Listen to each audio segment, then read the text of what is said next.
Bismillahirrahmanirrahim. Assalamualaikum warahmatullahi wabarakatuh. Waalaikumsalam warahmatullahi wabarakatuh. Warahmatullahi wabarakatuh. Ya, puji dan syukur marilah kita panjatkan kehadirat Allah Subhanahu wa taala. Malam ini kita bisa kembali bertemu di melalui Vicon ini dalam kegiatan PCT Jabar Batch 6 ya. Kali ini adalah sesi ke-8 ya, yang dimana saya bertugas sebagai host, kemudian Pak Haji Atif sebagai narasumber atau presenternya, dan Ibu Irni sebagai moderatornya. Terima kasih Bapak dan Ibu partisipan semuanya. Mari untuk jalannya acara ini kita memulai dengan membaca Bismillahirrahmanirrahim. Bismillahirrahmanirrahim. Untuk selanjutnya, kali ini Pak Haji Atif akan memaparkan pengalamannya selama beliau bertugas ya di daerah Papua. Untuk itu selanjutnya kepada Ibu moderator, Ibu Irni, disilahkan untuk memandu jalannya diskusi ini. Mangga Bu Irni.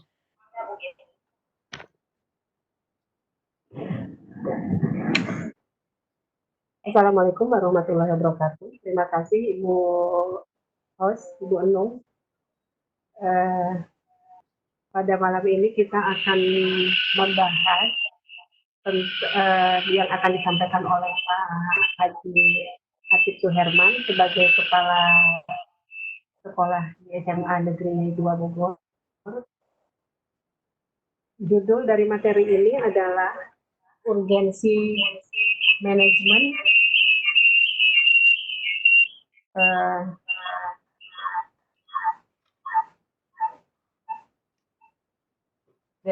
delegatif dari partisipatif. Dijauhkan Bu, yang satunya Bu, atau volumenya dikecilkan yang satu. Ibu kan pakai 2 device ya? Iya, saya matikan dulu.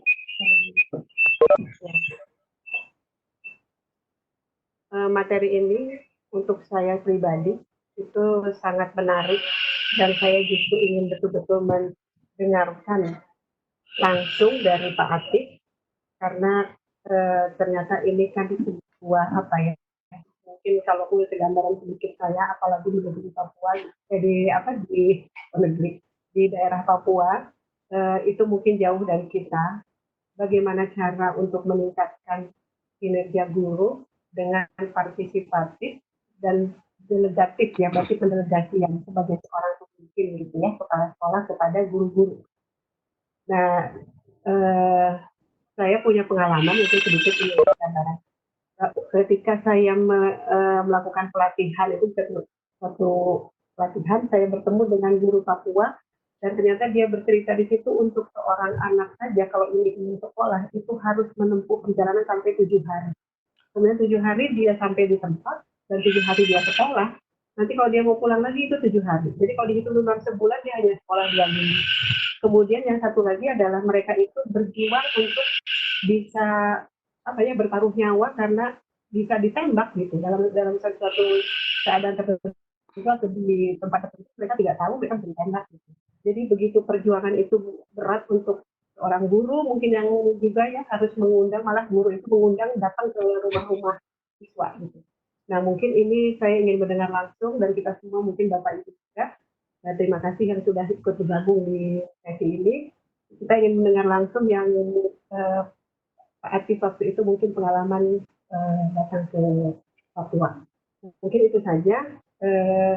Mari Ibu Bapak, saya akan serahkan waktunya kepada Pak Atif untuk menyampaikan materi yang akan disampaikan pada malam ini. Maka Pak Atif. Iya. Terima kasih Ibu. Assalamualaikum warahmatullahi wabarakatuh.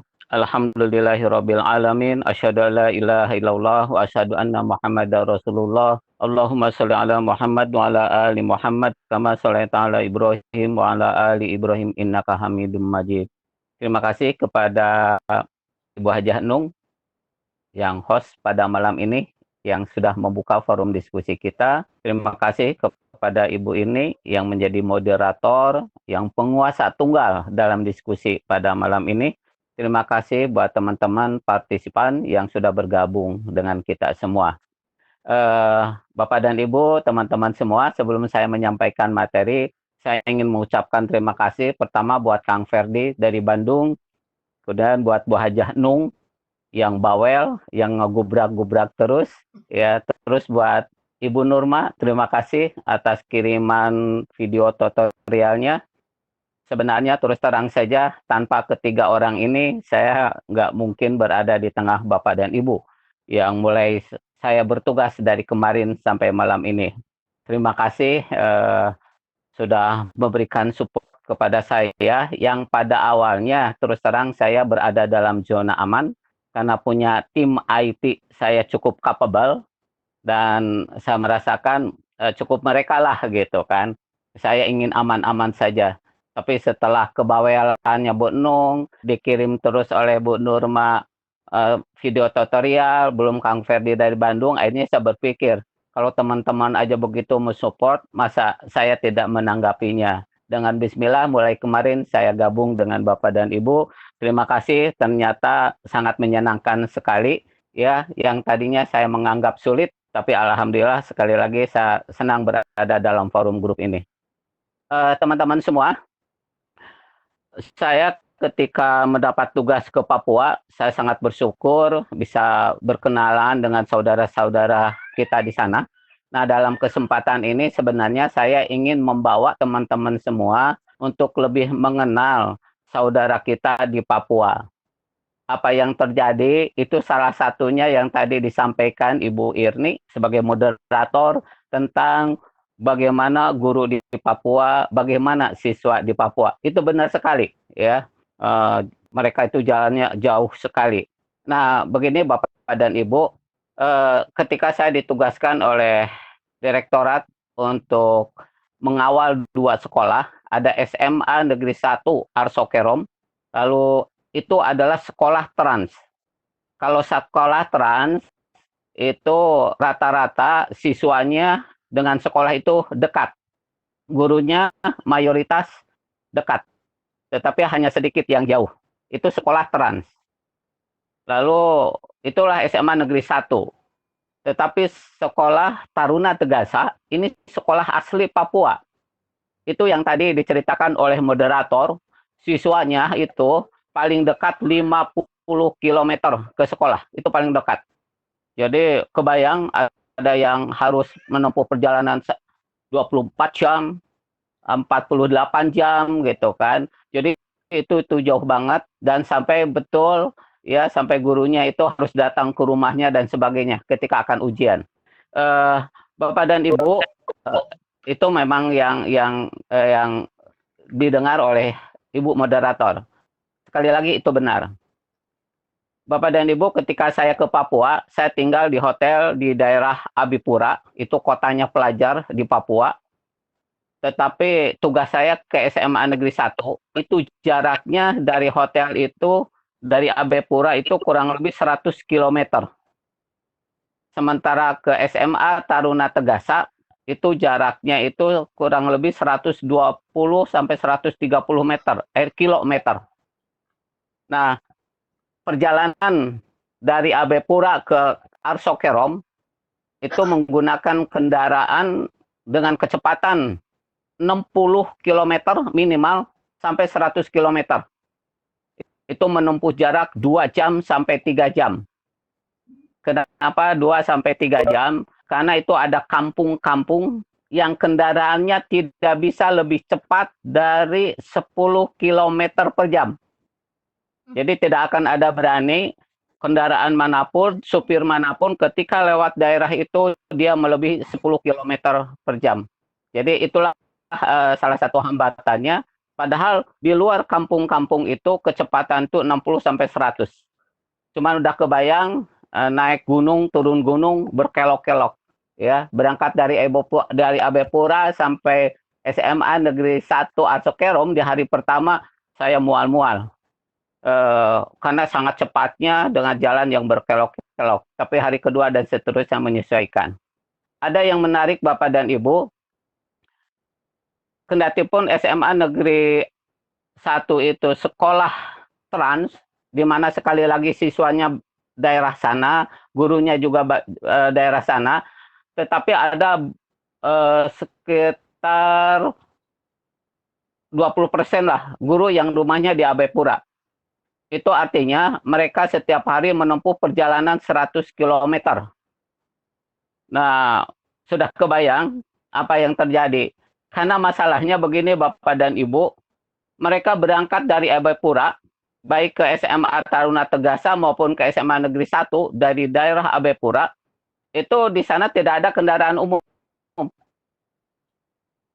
Jadi tidak ada bis, tidak ada angkot. Mereka pakai kendaraan sendiri. Yang punya kendaraan. Yang tidak punya kendaraan, dia numpang kepada mobil yang lewat. Ada mobil yang pengangkut Pertamina, mobil pengangkut kelapa sawit, mobil tentara, dan sebagainya. Mobil apa yang lewat, itu mereka stop dan mereka ikut. Dan itu sudah budaya di sana. Nah, dalam perjalanan saja, itu sudah kebayang bagaimana motivasi mereka dalam bekerja. Saya lihat motivasinya sangat tinggi. Ya, menempuh perjalanan begitu jauh. Ini untuk guru, gitu kan. Nah, tapi semangatnya luar biasa. Jarak yang begitu jauh, ya, seperti dari Bogor ke Bandung, belum tidak ada kendaraan pribadi, dia akan susah untuk menyegat kendaraan yang lewat. Tapi di sana sekali lagi siapapun yang nyetop pasti dibawa. Itu udah budaya di sana. Cuman mereka harus sabar menunggu giliran. Itu sudah barang tentu mereka tidak bisa mengejar ke sekolah tepat waktu. Tapi di tengah-tengah jarak mereka jauh, motivasi mereka tinggi. Pokoknya mereka harus nyampe ke sekolah apapun yang terjadi. Padahal dalam perjalanan mereka itu, ya itu tadi yang dikatakan oleh moderator, itu ada kantong-kantong yang tidak aman. Itu sebabnya kendaraan itu bergeraknya 60 sampai 100. Karena ketika ada tempat-tempat tertentu itu sangat cepat sekali karena menghindari. Karena di sana itu enak banget, itu dari atas bukit tinggal menembak ke bawah. Maka solusinya kendaraan harus berjalan dengan sangat cepat. Nah, perjalanan dari Abepura ke Arso itu melewati beberapa kantong penjagaan TNI. Kalau ada kantong penjagaan TNI berarti itu daerah yang tidak aman di situ. Jadi berangkat begitu jauh dalam kondisi yang memang sangat berbahaya, tapi sekali lagi motivasi mereka tinggi. Itu untuk gurunya. Untuk siswanya, buat SMA Negeri 1 no problem, karena siswanya dekat. Ya, mereka itu ya paling jauh jaraknya 25 km lah ke sekolah, itu paling jauh. Karena memang daerah trans. Tapi untuk Taruna Tegasa, ini sangat hebat Bapak dan Ibu. Taruna Tegasa itu sekolah asli Papua. Siswanya asli Papua. Tidak ada orang trans yang sekolah di situ. Gurunya mayoritas asli Papua. Nah, yang bukan asli Papua, itulah yang ada dari Abepura itu, yang menempuh perjalanan yang sangat jauh. Yang sangat hebat, saya lihat gurunya motivasinya tinggi, siswa juga motivasinya tinggi. Bayangkan, buat Taruna Tegasa paling dekat 50 km. Jadi dia berangkat jam 5 subuh, itu datang ke sekolah itu jam 9 pagi. Dia berjalan dengan jalan kaki kalau tidak ada kendaraan yang lewat. Jadi pada saat itu saya juga ketika di hari kedua rada kecolongan dengan siswa dari Taruna Tegasa. Ini contoh, ini sekolah paling dekat. Dia datang jam 9 langsung masuk kelas. Saya persilakan karena waktu itu saya sedang mengajar. Basah kuyup pakaiannya, dikira saya dia kehujanan. Saya tanya, "Nak, kamu kehujanan, kenapa tidak berhenti dulu?" Gitu. Itu teman-temannya pada ketawa semua. karena melihat saya salah gitu komunikasi. Kenapa salah? Ternyata anak itu menjawab begini, Bapak, saya tidak kehujanan, ini keringat saya gitu.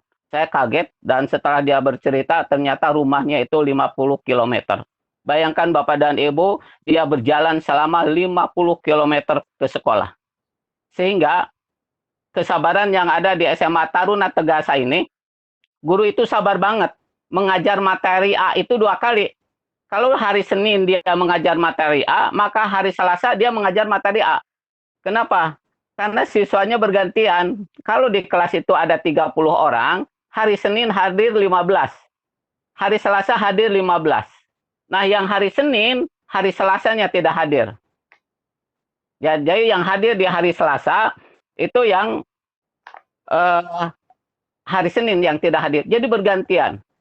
Tapi mereka telaten di situ. Jadi kalau saya lihat, gurunya bagus motivasinya, lalu siswanya juga bagus, tetapi bukan berarti tidak masalah. Ini kita akan masuk pada pokok persoalan. Ternyata selama 2 minggu di sana, saya mengamati, melakukan investigasi, wawancara, ngobrol, dan sebagainya dengan teman-teman di SMA Negeri 1 dan di Taruna Tegasa, ternyata hampir sama. Yang saya lihat, motivasi dari rumah datang ke sekolah untuk bekerja, untuk mengajar sangat hebat. Tapi ketika datang ke sekolah, itu ibarat dari puncak turun ke bawah motivasinya. Jadi seakan-akan ngajar, yang penting ngajar saja, yang penting datang.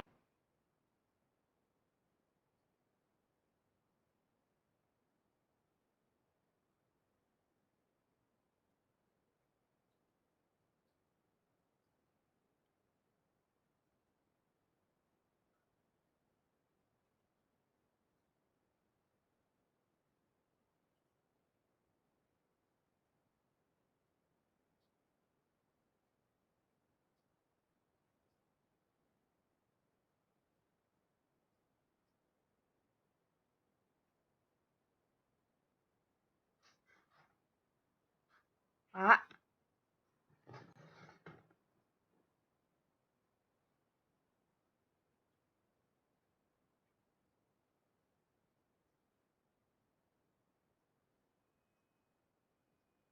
halo? Pak,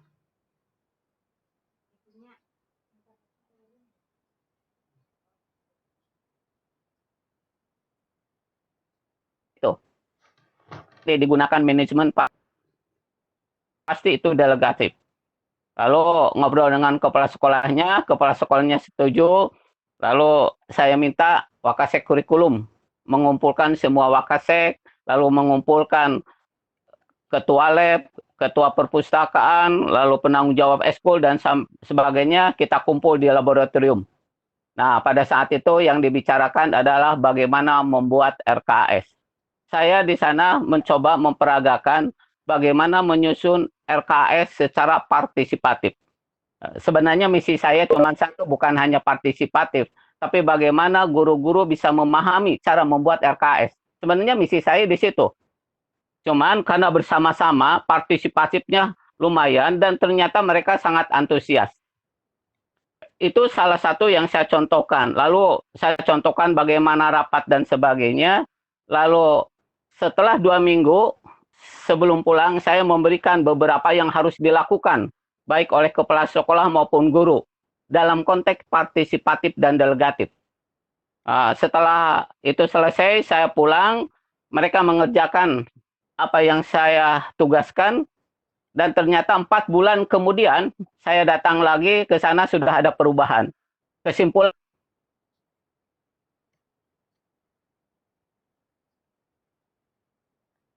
keterbukaan di antara kita semua sebagai pimpinan. Ada proses partisipatif, melibatkan mereka ketika kita akan mengambil kebijakan, melibatkan mereka ketika akan kita menyusun program, gitu kan? Dan sudah barang tentu itu berdasarkan kepentingan dari program itu, dari kebijakan yang kita ambil. Kita bisa melibatkan hanya Wakasek saja, bisa Wakasek dengan pengembang sekolah, bisa melibatkan wali kelas dan sebagainya. Itu yang saya sampaikan di sana, dan ternyata hasilnya cukup bagus. Antitesis ini cukup tepat. Tidak hanya di SMA Negeri 1, di Taruna Tegasa pun ternyata mereka menghendaki seperti begitu. Pada intinya, adanya keterbukaan dari pimpinan untuk saling terbuka, untuk saling share, untuk saling ajak bicara, sehingga mereka merasakan bahwa sekolah itu milik bersama. Itu ya yang terjadi di sana. Tapi Bapak dan Ibu sudah barang tentu, itu hanya sebagai salah satu contoh PR saya di sana, bagaimana terjadinya teamwork yang handal. Itu pada intinya. Sebab dengan teamwork yang handal akan menghasilkan kompetensi yang bagus, akan menghasilkan prestasi yang bagus. Nah, manajemen inilah yang saya tawarkan di sekolah itu, dan alhamdulillah cocok. Itu yang kemudian menjadi best practice yang saya tampilkan sekarang di Bapak dan Ibu. Nah, Bapak dan Ibu, itu kondisi di sana, tapi sekali lagi Bapak dan Ibu ada yang hebat di Papua itu. Penghormatan tamu itu sangat nomor satu. Ya. Selama 2 minggu di sana, di pertama, lalu 2 minggu kemudian, di 4 bulan kemudian, karena saya 2 kali ke sana, itu kawalan terhadap keamanan saya cukup hebat, dan penghormatan kepada tamu cukup hebat. Bukan hanya dari pribumi, dari daerah tersebut juga sama. Bahkan hal yang lucu ini saya bisa sampaikan kepada Bapak dan Ibu, ini yang positif. Bapak dan Ibu, di Papua itu minuman keras itu udah biasa. Ya, bahwa pegawai negeri yang pakai baju Pemda itu sambil jalan itu udah mabok itu udah biasa. Siswanya ini di Taruna Tegasa, kan ini Taruna Tegasa sekali lagi sekolah penduduk asli. Itu jangan kaget Bapak dan Ibu kalau lagi di jam-jam KBM ada siswa yang mabok. Dan sekali lagi buat mereka itu biasa, bukan sebuah pelanggaran. Tapi yang menarik ketika saya datang ke sana, gitu kan, jadi di hari pertama itu saya melihat ada siswa itu. Saya bilang ke kepala sekolah, Bu, apa itu? Maaf Bapak, di sini udah biasa, begitu kan, dengan logat Papuanya. Oh, saya maklum saja. Tapi pada saat hari kedua saya datang, itu tidak ada. Lalu saya tanya ke kepala sekolah, Bu, kok sekarang tidak ada melihat yang mabok lagi, gitu kan. Kepala sekolahnya bilang, Bapak, mereka sudah tahu ada tamu ke sekolah ini, dan akan berada di sini sekitar 2 minggu. Jadi mereka sangat menghormati tamu yang datang, jadi mereka tidak akan berani melakukan itu. Dan itu sangat hebat bagaimana penduduk asli itu menghormati tamu yang datang dan menjaga prestasi sekolah, menjaga prestisi sekolah, menjaga nama baik sekolah. Jadi itu yang saya angkat jempol gitu kan, penghormatan terhadap tamu itu betul-betul luar biasa. Belum lagi dalam toleransi beragama. Tapi yang jelas ketika saya melihat saudara-saudara di Papua, ada sebuah hal yang harus kita pelajari. Bagaimana mereka motivasinya tetap tinggi, padahal sertifikasinya seringkali telat. Dan mereka tidak berteriak. Ya. Mungkin mereka merasakan inilah daerahnya. Inilah yang harus kita sokong bersama gitu Pak. Jadi dari situ kita belajar bagaimana sebenarnya kita mensyukuri terhadap anugerah dari Yang Maha Kuasa. Terutama buat kita yang memang kita ke sekolah dekat, kendaraan banyak, dan sebagainya. Memang sekali lagi di sana itu tidak ada angkot, tidak ada bis. Ya. Yang punya kendaraan pribadi sudah bersyukur. Yang tidak, mereka akan numpang kepada yang punya kendaraan pribadi. Cuman yang hebatnya lagi, berbeda dengan kita Bapak dan Ibu. Di hari pertama praktis mobil Kijang yang saya tumpangi kosong. Supir dengan saya berdua. Waktu itu saya tanya, kebetulan supirnya perempuan. Saya bilang, Mbak, itu siapa itu yang nyegat-nyegat? Oh itu Pak, biasa, mereka ikut kita. Lalu saya bilang, kenapa nggak dibawa? Dia jawab, saya nggak berani Pak, karena saya bawa tamu gitu. Saya bilang, ya jangan begitu, kalau udah biasa ya bawa aja. Lalu dia bilang, kalau Bapak mengizinkan, baru nanti akan saya bawa. Nah, di hari keduanya besok, itu dibawa, gitu kan. Penuhlah mobil yang saya tumpangi itu. Ya, mungkin supir menjaga keamanan saya. Tapi karena saya sudah mengizinkan, ya mereka pada ikut. Dan sekali lagi, mereka ada yang guru, mereka ada yang petugas di puskesmas, mereka ada yang bertugas di departemen yang lain. Lalu ketika turun, mereka turun saja, gitu kan. Lalu saya tanya, Mbak, mereka nggak ngasih buat transport? Apa jawabnya? Dia bilang, Bapak, di sini memang begitu. Mereka kalaupun ngasih, kita tidak akan nerima. Kita sudah dalam bentuk setia kawan yang tinggi. Konsepnya mudah, kata dia. Bapak, saya bawa Bapak sendirian dengan membawa mereka semua, toh bensin keluarnya sama. Tidak ada alasan kami untuk meminta mereka membayar. Saya waktu itu tertegun dengan melihat konsep kesetia kawanan yang sangat hebat. Ya. Tapi bukankah itu sangat berbeda? Kita lihat orang-orang yang pergi dari Bogor ke Jakarta di pintu tol di sana, dekat Beranang Siang. Itu gantian. Kalau hari ini mobil A, besok mobil B, besok mobil C. Jadi begitu kita many oriented-nya sangat tinggi, tapi mereka tidak. Itu yang pertama saya ambil hikmah kesetia kawanan di mereka. Itu lalu yang kedua, sekali lagi toleransi mereka juga sangat tinggi, kesetia kawanan sangat tinggi. Lalu kalau dikatakan di Papua itu rusuh, tidak seperti itu. Sekarang itu sudah kondisinya sangat aman, ya, jalannya juga sudah bagus, makanya kendaraan bisa ngebut. Infrastruktur di sana tercipta dengan sangat bagus, ya, kecuali beberapa daerah saja yang belum teramankan seperti di Wamena, dan di satu daerah saya lupa, itu cukup bagus juga. Dan yang sangat menggelitik buat saya itu pengalaman pertama saya ke luar negeri tanpa paspor, Bapak dan Ibu. Karena waktu itu saya diajak main ke negeri Papua Nugini. Jadi ketika sampai di perbatasan, itu tentara kita banyak menjaga, dan saya cukup membuka kaca, lantas saya bilang, saya dari kementerian. Kebetulan saya memakai jaket kementerian memang. Maka TNI di situ siap semua dan mengizinkan kita lewat. Tapi ketika pada saat harus menyerahkan paspor, saya lupa tidak bawa paspor. Lalu kepala sekolah Taruna Tegasa dia bilang, tenang Bapak, saya bertanggung jawab, gitu kan.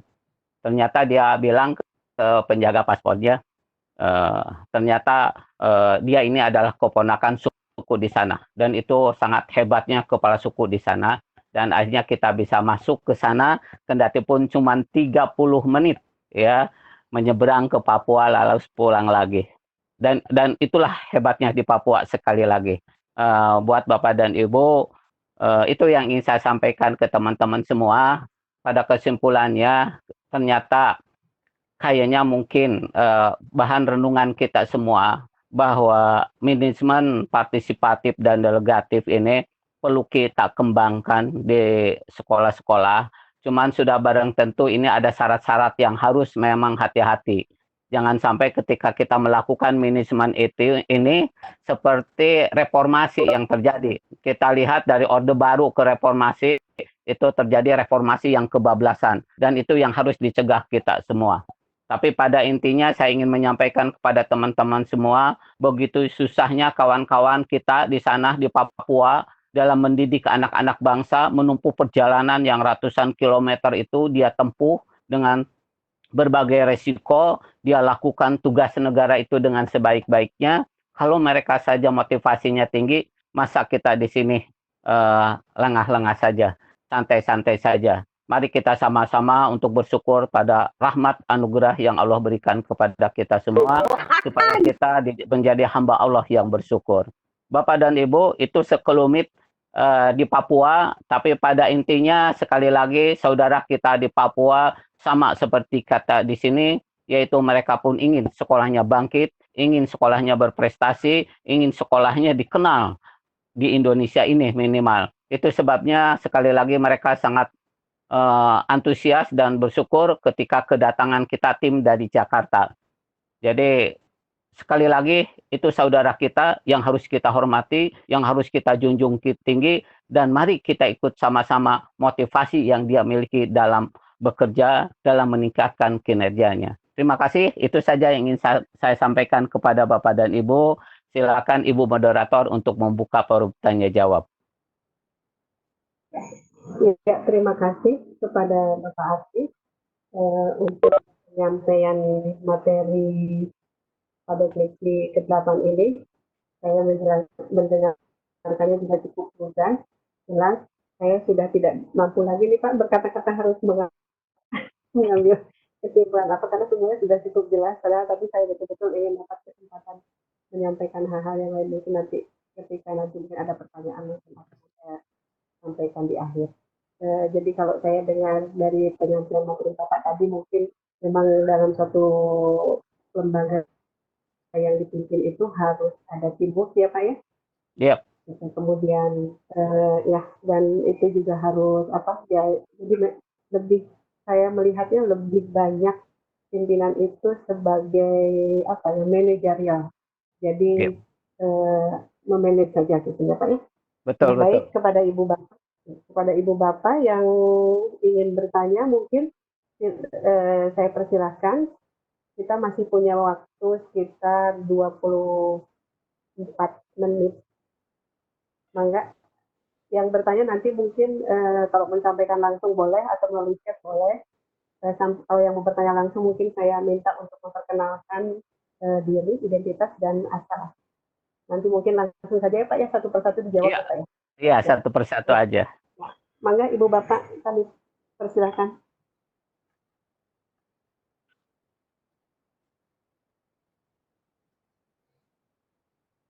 Coba saya lihat dulu di chat ada pertanyaan.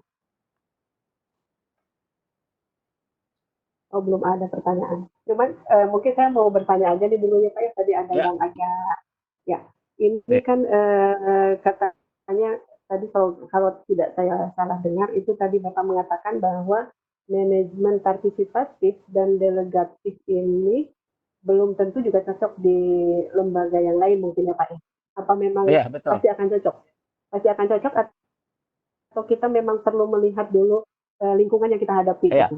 Manajemen ini cocok di semua lembaga, tapi tidak bisa semua partisipatif, tidak bisa semua masalah delegatif. Pimpinan harus bisa memilah-milah mana yang akan menjadi partisipatif ketika akan mengambil kebijakan, mana yang akan didelegatifkan, gitu. Itu harus bisa memilah. Sebab kalau tidak bisa memilah, itu yang akan menjadi manajemen ini menjadi kebablasan. Nah, perbedaan di setiap lembaga adanya di sini aja. Misalkan, saya ambil contoh, ketika kita akan membuat RKAS, misalkan, di sekolah A bisa melibatkan banyak orang, anggaplah 25. Tapi di sekolah B jangan sekali-kali dipaksakan. Bisa aja, hanya 10 orang. Yang harus dijaga adalah safety-nya dari partisipatif. Lalu ketika kita akan mendelegasikan sesuatu, kita pun harus memilih mana yang akan kita delegasikan. Delegasi itu kan artinya kewenangan kepala sekolah yang kemudian diberikan, kan gitu ya. Nah, itu harus dipilih. Jadi tidak semua bisa didelegasi, tidak semua bisa dipartisipatif. Pimpinan harus bisa memilah itu. Kalau itu bisa dipilah, insya Allah itu akan berjalan dengan baik. Tapi kalau pimpinan nggak bisa memilah, semua dibuka, semua di-open, maka akan terjadi partisipatif dan delegatif yang kebablasan. Begitu, Bu. Oh iya. Mangga Bapak Ibu, kalau ada yang mau bertanya, kalau tidak ada saya mau lanjut lagi. Ada pertanyaan memang Pak. Ini materinya pokoknya materi Bapak yang saya dengar dari awal tadi siang ya Pak ya. Itu menurut saya menarik dan saya ingin hadir gitu. Nah sekarang gini Pak masalahnya. Berarti kan kalau kita melihat suatu lingkungan berarti kita lakukan dulu seperti analisis SWOT mungkin ya Pak ya. Iya, betul. Gimana kelebihannya. Nah, gitu. Nah, dalam waktu cepat bagaimana caranya Pak itu kita bisa langsung mengenal oh ini cocok nih diterapkan ini kalau ini nggak cocok gitu. Dalam waktu secepat apa gitu kita bisa langsung mengenal lingkungan kita. Ya, itu kalau lingkungan itu baru gitu kan, kita belum banyak informasi tentang sekolah itu minimal 6 bulan Bu. Sebelum 6 bulan jangan sekali-kali mengambil kebijakan. Ya, itu minimal 6 bulan. Bagusnya sampai 1 tahun barulah diadakan perubahan-perubahan itu untuk ke arah manajemen. Supaya dikenali dulu semua. Mah. Asin habis. Gitu ya Bu ya. Jadi tidak bisa terburu-buru. Iya, ya Jadi harus harus mengamati, ya ya, mengamati minimal 6 bulan. perlu kejelian ya Pak ya. Iya betul. Ya, sebagai contoh misalkan Bu begini, karena sebenarnya saya juga karena betul begini, tesis saya itu tentang SMA 4 waktu itu, waktu masih Pak Maman, saya mempelajari dari situ, ya. Lalu saya coba melihat kelebihan dan kekurangan. Nah, lalu setelah itu saya coba terapkan di SMA 8 dan itu saya cukup bagus gitu kan. Lalu setelah dari SMA 8 saya pindah ke SMA 2, saya terapkan. Nah, ketika saya menerapkan di SMA 2, ketika datang ke sana saya langsung terapkan, Bu, tanpa melakukan analisis SWOT. Kenapa? Karena saya Hmm. udah tahu tentang SMA 2 kan gitu. Oh iya, iya, Jadi iya. iya, udah tahu kan, kalau udah tahu tidak usah menunggu waktu. Maka pada saat di sana saya langsung mengadakan perubahan-perubahan. Nah, tapi kalau tiba-tiba kita tempatkan ke sekolah yang sama sekali baru, di situ yang harus hati-hati. Sekali lagi minimal 6 bulan, Bu. Oh iya. Ya. Jadi kelihatannya Bapak sudah hafal juga SMA 4 seperti apa ya Pak? Ya, eh, Waktu jadi pemahaman kan mungkin Bapak amati itu ya. betul. Saya memang bekerja berdasarkan tesis yang saya lakukan. Karena saya sedang mengamati sebenarnya, Bu. Dari tesis itu ada beberapa kelemahan. Salah satunya itu yang saya tadi hati-hati pada saat kita akan menerapkan manajemen itu. Jadi ada beberapa catatan ketika manajemen itu akan diterapkan. Saya memperbaiki tesis saya sebenarnya. Oh, iya. Ya. Makasih Bapak. Mangga Ibu Iya, Bapak, mangga. apabila ada yang mau bertanya atau disampaikan, masih banyak waktu.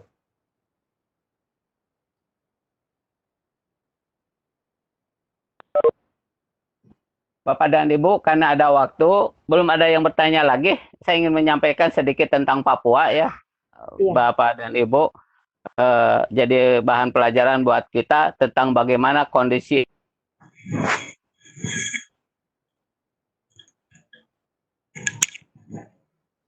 Suaranya hilang ya? Apa di saya ya? Iya hilang Bu, nggak ada. Oh iya, berarti bukan hanya di saya dah. Pak aktifnya.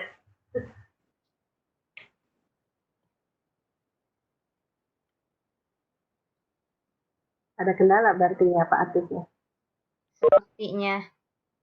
Pak aktif di WA aja berarti ya. Apa Ibu aja yang WA ya Bu ya? Mungkin Pak aktifnya di WA aja. Iya, iya, Aktif. Oh iya. tapi ini Ada.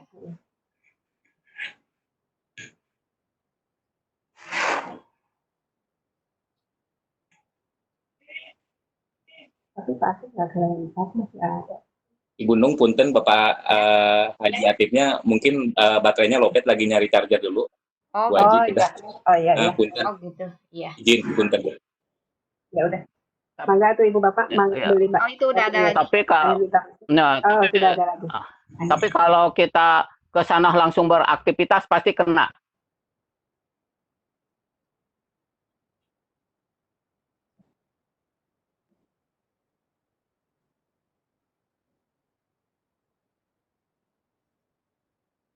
Jaringan lagi kali ya.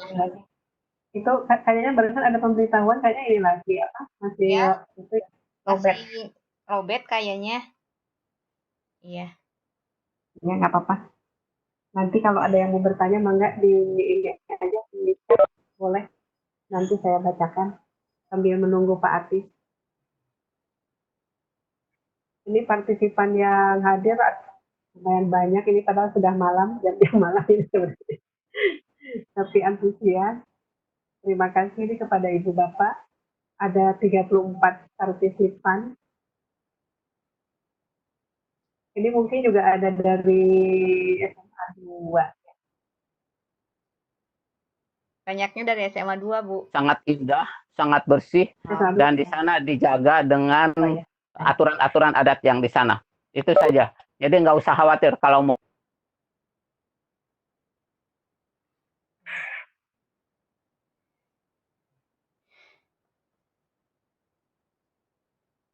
Kayaknya jaringannya ya. Iya, Kayaknya.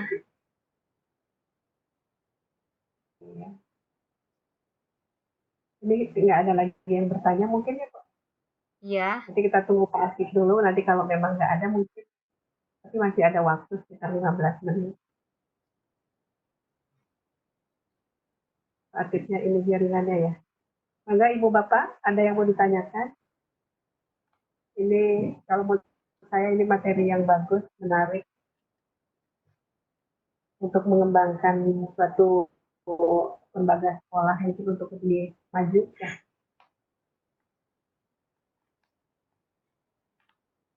Teman-teman kita dari SMA 4 nggak ada yang lihat-lihat ada selain Pak Ari. kita, Pak Ari. Oh iya, Pak Ari.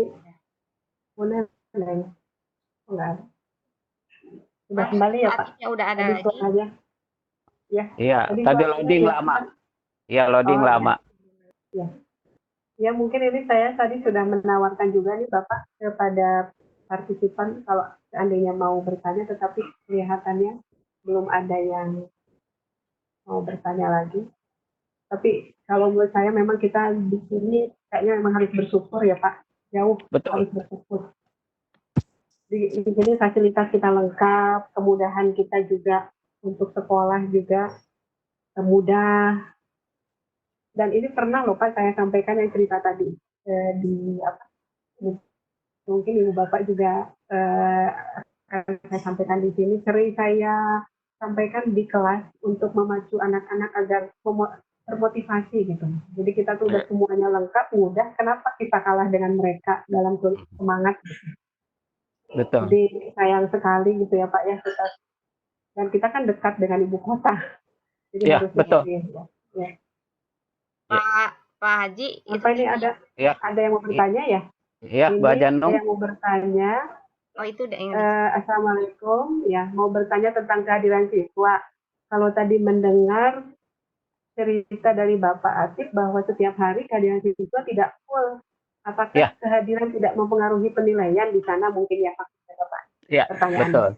Ya, Bapak dan Ibu, kalau di SMA Negeri 1 Arsokerom, kehadiran sama seperti di kita. Karena itu sekali lagi daerah trans, siswanya juga dekat-dekat, jadi kedisiplinnya hampir sama dengan di kita. Tapi di Taruna Tegasa, absen itu tidak menjadi syarat. Kalau kita kan masuk juga dan sebagainya. Kalau di Taruna Tegasa, Bapak dan Ibu, siswa datang ke sekolah saja, guru sudah bersyukur.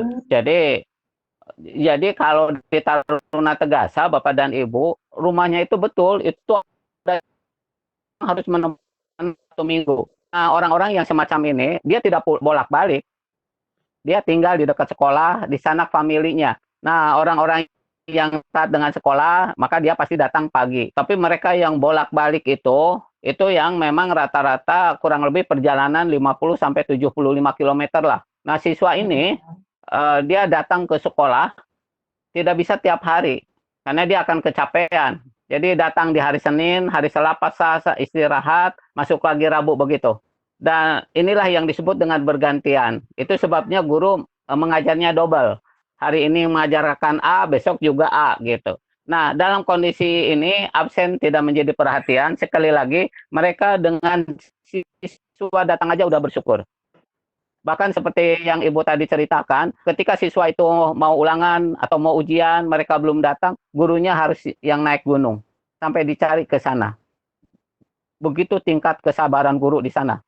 Jadi karena di sana itu untuk penduduk asli, Bapak dan Ibu, penduduk asli itu terhadap pendidikan itu daya dukungnya rendah.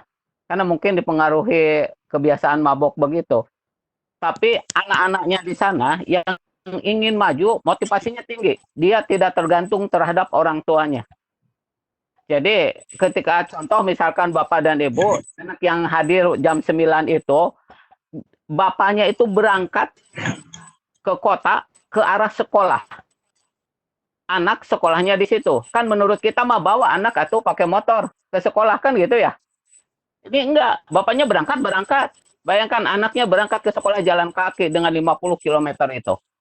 Kalau kita di sini berpikir, Bapak macam apa itu? Ke sekolahnya satu arah, kan gitu ya. Tapi itulah di sana. Jadi di Papua itu, kalau siswanya motivasi belajarnya tinggi, insya Allah mereka berhasil. Nah, ketika mereka di gunung-gunung yang jauh itu terjadi kendala, mereka tidak bisa datang ke sekolah ketika ujian. Nah, itu yang menuntut kesabaran guru untuk datang ke rumah itu. Itu hebatnya. Jadi, sekali lagi, di penduduk asli sekolah itu absen tidak menjadi masalah. Yang penting siswa hadir. Mau kapan saja begitu. Ya, terima kasih Bapak. Kemudian ada pertanyaan berikutnya masih dari Neng Latifah. Ini kayaknya ya, bagaimana pelajaran agama? Apakah ada siswa muslim di sana? Oh, Pak Atifnya ini lagi ya? Ada kendala lagi ya? Iya, kendala lagi betul.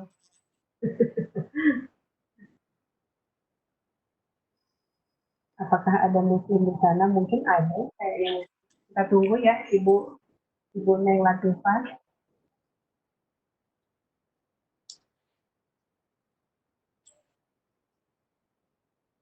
Assalamualaikum Ibu. Ya, waalaikumsalam Pak. Salam. Izin menyampaikan saja Bu, Ya, Bu Haji izin. Ini Bu, kemarin kan saya disuruh mengikuti menjadi peserta di PCP 62B ya Bu di Depok ya. Hanya mau apresiasi kepada Bu Haji Nung dan Pak Atif bahwa di Kota Bogor yang saya perhatikan partisipannya paling banyak Bu ya. oh gitu Ya. ya. Alhamdulillah. Yang mengikuti Webex meeting ini Mhm. Bu ya. Alhamdulillah. Iya. Iya, Yang betul. provinsi di Bogor ini partisipannya paling banyak Bu ya. Mungkin sama Bapak Atif juga bahwa kita nanti bisa mengimplementasikan terhadap siswa pembelajaran online dengan menggunakan Webex meeting ini. Itu saja Ibu Ajinung, Ibu moderator, terima kasih. Oke. Ya, terima kasih Pak. Alhamdulillah memang kayaknya kalau dilihat-lihat kita di yang Institut 602A ini kayaknya agak kompak itu ya Bu Nung ya, Iya. saling bantu gitu ya. Kemudian ini ada pertanyaan dari Bu Nesi. Sayang, tapi saya akan bacakan saja. Mungkin Pak Atisnya ini kan lagi ada kendala ya. Jadi apa saja kriteria kenaikan kelasnya? Kalau misalnya tadi mungkin menyambung pertanyaan dari Mbak Latifah, kalau kehadiran di beberapa sekolah tidak menentukan untuk kenaikan. Mungkin yang jelas itu memang ini yang harus jawab Pak Atis. Gimana Pak? Masih belum ya Pak ya? Tidak ada kendala?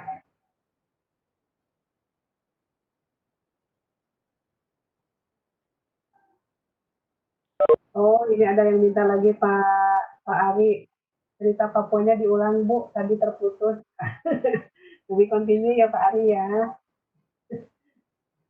Seru memang kalau dengar cerita tentang sekolah di Papua itu yang saya tahu dari teman waktu itu ya.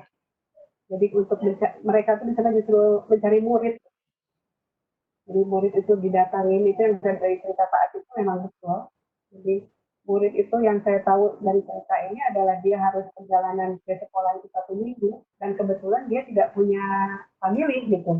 Jadi dia disuruh tinggal di area sekolah itu aja, jadi mereka bantu-bantu dia bantu bersih-bersih gitu. Nanti kalau dia mau pulang, seminggu kemudian dia pulang. Jadi sekolah seminggu kemudian pulang. Nanti balik lagi seminggu. Jadi sebulan itu hanya 2 minggu ya. Itu kalau gambaran itu melihat itu bersyukur sekali kita berada di sini. Halo, ini gimana Bu Nur ya? Pasisnya belum. Apa kita tutup aja? Waktunya sudah Kayaknya 6 menit lagi sebenarnya. Iya. Pak Untuk Atif Bu kayaknya Nesi nggak bisa sementara belum bisa ya. nggak bisa lagi ya. Karena ini ada pertanyaan yang mungkin antusias sekali ini dari partisipan. Dari Bu Nesi belum bisa terjawab ini ya Bu. Mungkin kriterianya spesial kalau memang anak-anak di sekolah di situ mungkin jauh, mungkin tidak seperti di kita kehadiran itu mungkin nggak tahu ya. Kalau tadi Pak Atif bilang yang memang tidak diperhitungkan. Cuman apa kriterianya kenaikan kalau kehadiran tidak diperhitungkan. Jadi mohon maaf, Sudah digunakan karena Pak Atisnya juga belum bisa join lagi. Apa sebaiknya, gimana Ibu instruktur? Apa yang sebaiknya? Bu, Waktunya masih ada berapa menit lagi, Bu? 5 menit 5 lagi menit? ya? Ya, 5 menit lagi. Menit Sebenarnya lagi. ini bagus. Ini kalau Ya, kita tunggu 5 menit lagi ya. Siapa tahu Pak Atifnya kita lagi usaha masuk gabung. gitu. Oh ya. Ya, mangga Ibu Tapi Bapak. kalau ya, Kenapa? kalau Mundur? 20.30 oke lah close. Oh gitu. Ya. Kita tunggu sebentar. Bu Nung punya cerita? Kalau saya Pengalaman mendengar kunjungan. cerita dari paparan dari Pak Atip, yang jelas kita harus banyak bersyukur. Ya. Kita harus banyak bersyukur. Sementara mereka di antara keterbatasannya, mereka tetap sabar, mereka mempunyai motivasi yang tinggi, gitu kan, seperti itu. Tidak apa namanya, tidak money oriented, gitu kan, seperti itu, gitu kan. Orang umum aja prinsipnya seperti itu, gitu loh. Apalagi yang pendidikan, seperti yang punya pendidikan ya, gitu, seperti guru atau apa gitu, sehingga sertifikasi apa namanya, cairnya telat pun mungkin mereka tetap bersabar, gitu kan, seperti itu. Yang jelas kita harus banyak-banyak bersyukur dengan begitu banyak kemudahan, begitu banyak nikmat yang diberikan oleh Allah kepada kita, gitu, seperti itu. Gitu. Iya. Kalau digabung aja Bu ya, mental mereka digabungkan dengan fasilitas yang kita, itu pasti sekolah-sekolah di kita Jawa Barat khususnya mungkin ya, sesuai dengan apa visinya Jabar Juara, mungkin akan melejit ya. Betul, seperti itu. Ini siapa? Ini Bu Gusti. Terima kasih Pak Ati, Bu Nung, dan Bu Yeti. Gusti Erlina rekan bersama. Kita Gimana? tinggal ada waktu lagi 3 menit. Mungkin bagaimana ini ya? Kayaknya Pak Atif masih belum bisa masuk ini. Bersyukur. Iya, memang betul. Betul itu. Memang kita yang harus kita lakukan adalah bersyukur. Kalau sudah, jadi inilah hikmahnya mungkin ya dari materi yang sesi 8 ini. Walaupun di malam hari, tetapi kita lihat persimpangan juga banyak. Dan memang ini apa ya, menularkan apa ya, spirit gitu ya. Bahwa kalau kita membandingkan kehidupan pendidikan di daerah terpencil seperti itu, maka tidak ada yang lain yang kita rasakan sampai merinding. Tadi saya juga mendengarnya, dan kita harus bersyukur. Tidak ada yang bisa kita lakukan lagi, memang harus bersyukur kita berada di situ. Iya, betul, Bu. Terima kasih Pak Ani, terima kasih juga untuk Bu Nung, Bu Erin, dan sama-sama Ibu. Mungkin beberapa pertanyaannya belum sempat terjawab. Ya, katanya Close aja, Bu. boleh ditutup mungkin? Ya, ya mangga. Demikian Ibu Bapak, karena ada kendala dari Pak sulit bagi sinyalnya mungkin ya. Jadi untuk sementara cukup jelas yang sudah disampaikan Pak Atif tadi, jelas, dan kita juga ada spirit yang ditularkan kepada kita. Mudah-mudahan ke depan kita menjadi guru-guru yang lebih baik lagi dari mereka. Spirit mereka juga akan kita simpan dan simpan kita, dan kemudian kita implementasikan dalam kegiatan kita nanti belajar kalau sudah misalnya pandemi ini sudah berakhir. Mungkin saya tidak perlu lagi menyimpulkan karena saya sudah feedback saja nih, jadi nggak bisa lagi berkata-kata. Pak Atif sudah lengkap gitu ya, karena memang diperlukan teamwork yang bagus, kemudian memang harus teamwork yang bagus itu harus mengeluarkan manajemen partisipatif dan delegatif untuk meningkatkan kinerja dari guru. Demikian mungkin yang bisa saya sampaikan. Mohon maaf apabila ada kesalahan dan kekurangan dari saya sebagai moderator. Mangga di akhir ini saya kembalikan kepada host Nung untuk menutup kegiatan sesi ini. Terima kasih. Assalamualaikum warahmatullahi wabarakatuh. Waalaikumsalam warahmatullahi wabarakatuh. Terima kasih Bu Irni, terima kasih kepada Pak Atif. Demikian Bapak dan Ibu, sesi kita malam ini. Terima kasih kepada para peserta, para partisipan, baik dari peserta PCT maupun dari Bapak dan Ibu guru SMA 2 ya, yang telah setia mengikuti kegiatan Vikon ini. Dan terima kasih kepada kepada ibu-ibu instruktur, Ibu Nurma dan Ibu Mega ya. Seperti itu. Kemudian mudah-mudahan yang tentu saja pasti ada hikmahnya, hikmah yang paling pentingnya bahwa kita adalah harus bersyukur ya, kita berada di kota ya, berada di Bogor pula gitu kan, seperti itu. Baik Bapak dan Ibu, mudah-mudahan sesi kita malam ini ada hikmah atau ada manfaatnya, dan mudah-mudahan apa pengalaman yang Pak Atip share tadi bisa kita implementasikan, terutama ya seperti tadi disampaikan Pak Atip bahwa itu tidak semuanya bisa tergantung pada sekolahnya, tentu ada tahap-tahapan yang dilalui gitu kan, seperti itu. Baik Bapak dan Ibu semuanya, sekali lagi saya ucapkan terima kasih. Mari kita akhiri kegiatan Vikon kali ini, sesi malam kali ini. Terima kasih kepada Kang Denny ya dari SMA 2 yang telah juga ikut menyukseskan sesi ini. Mari sama-sama kita tutup kegiatan malam ini dengan membacakan doa kafaratul majelis. Subhanakallahumma wa bihamdika asyhadu alla ilaha illa anta astaghfiruka wa atubu ilaik. Baik, terima kasih. Sekali lagi mohon maaf atas kekurangannya. Billahi taufiq wal hidayah. Assalamualaikum warahmatullahi wabarakatuh. Waalaikumsalam. Punten jaringan atau nuhun. Mohon Iya, Pak. Jaringannya nggak bagus ya, atau nuhun.